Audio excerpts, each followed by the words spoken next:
本頻道以分享道基師傅獨到嘅見解，傳播傳統正宗卻不為人知嘅玄學知識為宗旨。內容涵蓋四柱八字、紫微斗數、風水易卦、相學等多門術數。道基師傅會以坊間師傅及大眾所忽略嘅角度，包括現實世界中實行性嘅考慮，去審視並重新詮釋古今玄學。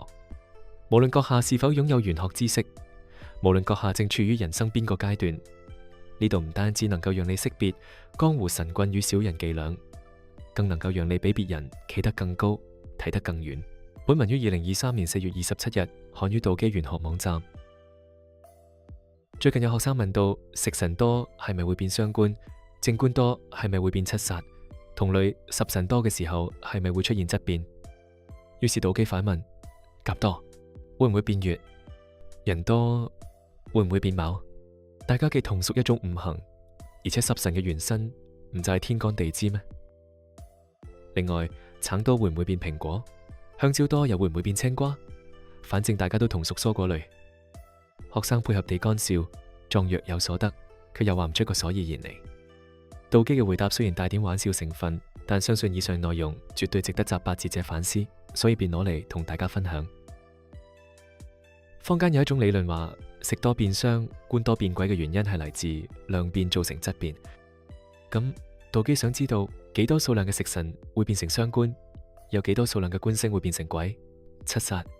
有人有門派認為鬼不等於七煞，鬼比七煞更邪惡有害，威力更大。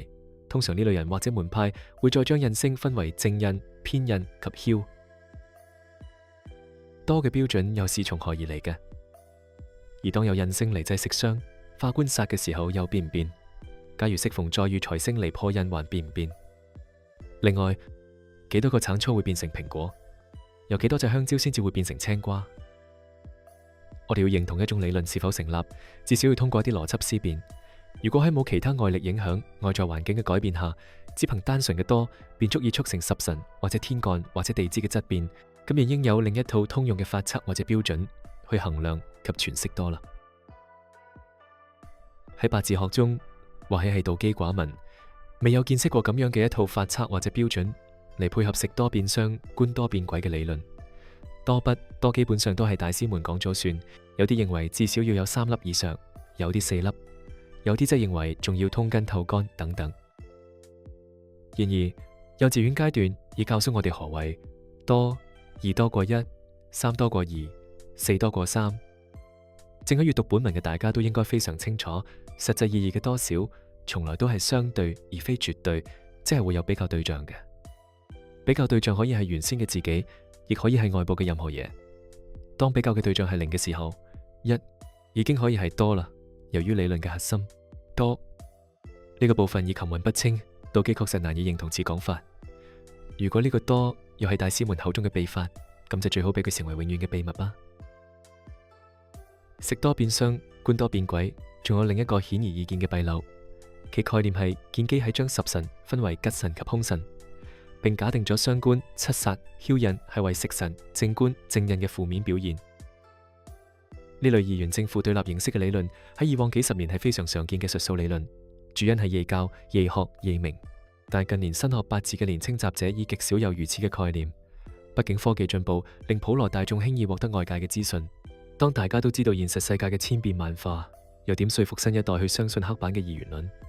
再者，而家隨時隨地便可以取得10個8個命盤嚟驗證，失誤得多，便自然越嚟越少人用啦。道基從不同文章中已多次強調，無論八字或者風水係冇絕對嘅吉神或者凶神，吉凶係一種相對性嘅存在，吉凶係需要原局加上時間後構成嘅變化而定。驗於現實嘅理由好簡單，呢個世上冇任何一樣嘢喺任何時間、任何環境施加任何分量喺任何人身上都係絕對嘅吉或者絕對嘅凶，因為唔同人喺唔同時間、唔同環境需要嘅嘢、需要嘅分量都有所不同。甲之蜜糖，乙之砒霜，道理再簡單不過，奈何術數界中似乎冇幾多人認同同運用，特別喺風水範疇裏。